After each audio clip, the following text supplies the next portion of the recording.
पदों पे जो लोग आसीन है, डीएसपी रैंक के व्यक्ति पर पत्थरबाजी कर रहे हैं। इतना तो मनोबल लोकतांत्रिक देश में माफियाओं का, गुंडों का, चोरों का इतना तो मनोबल बढ़ने नहीं देना चाहिए।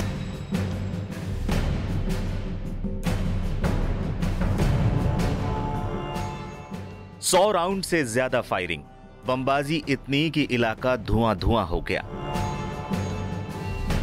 देश की कोयला राजधानी धनबाद में गुरुवार को 2 गुटों में शुरू हुई मारपीट की घटना हिंसक झड़प में बदल गई। झड़प भी हल्की फुल्की नहीं, इतने बम और गोलियां चली कि पूरा क्षेत्र दंग रह गया। बागमारा के मधुबन थाना क्षेत्र के हिलटॉप आउटसोर्सिंग में रैयतों और कंपनी समर्थकों के बीच जमकर हिंसा हुई।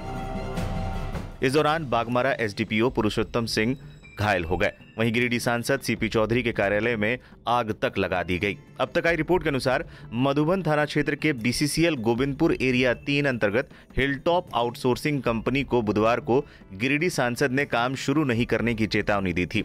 इसके बाद जब कंपनी ने काम शुरू किया तो रैयतों ने विरोध जताया, जिसके बाद यहां हालात बिगड़ गए। क्या है पूरा मामला? बागमारा के हिलटॉप आउटसोर्सिंग कंपनी और रैयतों के बीच विवाद चल रहा था। घटना की शुरुआत उस समय हुई जब कंपनी ने गुरुवार को काम शुरू कर दिया, जबकि रैयत इसके खिलाफ थे। रैयतों ने आरोप लगाया कि कंपनी ने मुआवजा, पुनर्वास और रोजगार का वादा पूरा किए बिना ही काम शुरू कर दिया था। बुधवार को गिरिडीह सांसद सीपी चौधरी ने भी कंपनी को काम न शुरू करने की चेतावनी दी थी, लेकिन इसके बावजूद काम शुरू होने से रैयत भड़क उठे। वहीं गिरिडीह सांसद सीपी चौधरी के कार्यालय में आग लगा दी गई। न सिर्फ गिरिडीह सांसद के ऑफिस को आग के हवाले कर दिया गया, बल्कि वहां खड़ी 20 से 22 बाइक्स को आग के हवाले कर दिया। मामले में जेएमएम के स्थानीय नेता कारू यादव का नाम सामने आया। हिंसा की घटना के बाद बागमारा एसडीपीओ के नेतृत्व में पुलिस स्थानीय नेता कारू यादव को गिरफ्तार करने पहुंची थी। कारू यादव को गिरफ्तार करने के दौरान उनके समर्थकों ने पुलिस पर हमला कर दिया। गिरफ्तारी के लिए पहुंची पुलिस को वहां से भागना तक पड़ा।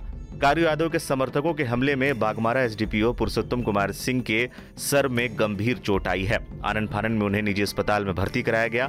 फिलहाल उनकी हालत गंभीर बताई जा रही है। हिंसा की घटना के बाद zonal IG doctor Michael S Raj, Bokaro DIG Surendra Kumar Jha, जगवार DIG Indrajit Kumar Mehta, SSP P Hardeep Janardan ने खरखरी स्थित घटनास्थल का जायजा लिया। स्पेशल स्क्वाड भी आया है। कई जगह पर सुतली बम भी मिला है, लाइव बम भी इधर बरामद हुआ है। कुछ काली कोका भी है, उसको कार्रवाई किया जा रहा है। हमारा ये है कि एक बार तीनों जगह पर जहाँ जहाँ घटना हुआ है उसके एक बार अवलोकन करना है, उसके अनुसार फिर आगे के लिए अनुसंधान और बाकी काम करने के लिए हमारे उनको तो वो उधर मिशन हॉस्पिटल दुर्गापुर में शिफ्ट कर दिए थे। उनको कल रात में ऑपरेशन हुआ है। अभी खतरा से बाहर है ना सर? हाँ, अभी तो खतरा से बाहर हैं करके बोल रहे हैं डॉक्टर। उनको निगरानी में रखा जा रही है। आगे डॉक्टर का जो भी सजेशन होगा उसके अनुसार कार्रवाई की। सर, पुलिस पर दुस्साहस करने वाले पर क्या कार्रवाई होगी? तो मनोबल बढ़ा। वो कार्रवाई यही प्रक्रिया है, अभी चल रही है, सब में कार्रवाई। किसी गिरफ्तारी होने की सर्च अभियान चल रहा है, किस टीम का शामिल इसमें है? कौन कौन सी टीम है? नहीं, हम लोग का फोर्स ही है बस। इसमें कोई वो एफएसएल का टीम आया है और बॉम्ब डिस्पोजल स्क्वाड आया है। ये दोनों टीम है। फिर हमारा ऑफिसर लोग हैं, जवान वगैरह का यूज़ किया जा रहा है। सर, झाड़ियों में सर्च करने के कारण यही कि कुछ जिंदा बम हो सकते हैं? हाँ, मिला है ना, कुछ जिंदा बम तो मिला है और कुछ कारतूस वगैरह मिला है, कुछ और किसी एक जो जगह पर खून वगैरह भी। पूरे मामले पर डुमरी से विधायक जयराम महतो की भी तीखी प्रतिक्रिया सामने आई। जयराम ने माफियाओं पर नकेल कसे जाने की बात कही। इसको छुपा मत। आप सभी से कहेंगे कि आप तमाम पत्रकार बंधुओं के साथ साथ तमाम डीएसपी महोदय के लिए प्रार्थना करें। आगे हालांकि उनसे मिले, उनका बॉडी मूवमेंट कर रहा है और ये सुखद संदेश है। फिर भी हम चाहेंगे सभी उनके लिए प्रार्थनाएं करें, उनके लिए दुआ करें, उन्हें कुछ ना हो। और इस अवस्था में, इस घड़ी में एज ए असेंबली का मेंबर होने के नाते, इस राज्य का निवासी होने के नाते मैं पुलिस महकमा के साथ, पुलिस परिवार के साथ खड़ा हूँ। और मैं भी प्रार्थना करता हूँ, मैं भी दुआएं करता हूँ कि डीएसपी महोदय आदरणीय बड़े भाई पुरुषोत्तम सिंह जी शीघ्र स्वस्थ होकर हमारे बीच उपस्थित होंगे। उसके बारे में क्या देखिए, इसकी हम भर्त्सना करते हैं और बिल्कुल ये बहुत ही निंदा और संवैधानिक है कि आज कोयला चोरों का, कोयला माफियाओं का मनोबल इतना बड़ा है कि प्रशासन को भी तुच्छ समझ रहे हैं। और आज प्रशासन के पास भी, पुलिस के पास भी एक अच्छा मौका है बागमारा से माफियाओं के गुंडों को खदेड़ने का और बागमारा को एक शांत बागमारा बनाने का एक अच्छा अवसर है। बीसीसीएल के कई ऐसे इलाके हैं जहां आउटसोर्सिंग चल रही है, वहां रैयतों के साथ जो है बिल्कुल ये बहुत ही असंवैधानिक विषय है। रैयत जब अपना हक मांगने के लिए जाते हैं तो कुछ गुंडे जिनको शायद इनडायरेक्ट रूप से कंपनी के लोग ही हायर करते हैं, उनके माध्यम से लहू-लुहान किया जाता है उस सरजमी को, और आज उस लहू-लुहान की कीमत एक काबिल एक जाबाज अफसर को घायल होकर चुकानी पड़ रही है।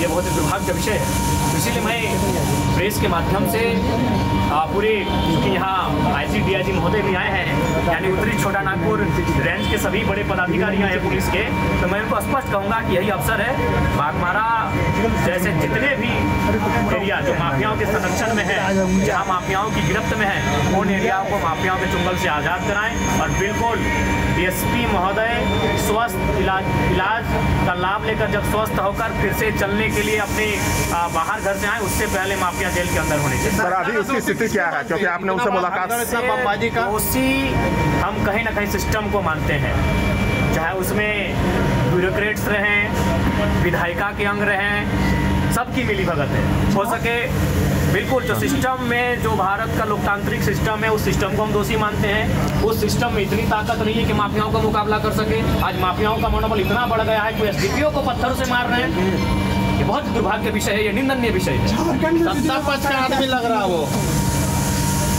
देखिए ये तो आप भी जानते हैं पत्रकार बंधु, आपसे कोई चीज़ छुपी नहीं है, और हम ये भी चाहेंगे कि पत्रकारों को भी संरक्षण मिले ताकि आप सच्चाइयों को दिखा सकें। क्योंकि कुछ दिन पहले छत्तीसगढ़ में जो घटना घटी पत्रकार के साथ, उससे कहीं ना कहीं पत्रकार भी भयभीत हैं, पर पत्रकार चाह के भी इस प्रकार माफियाओं को एक्सपोज नहीं कर पाते हैं। मैं मानता हूँ कि आपकी भी मजबूरी कभी आ जाती है कि आप कभी कभी सच्चाई से कभी मजबूरी आ जाती है।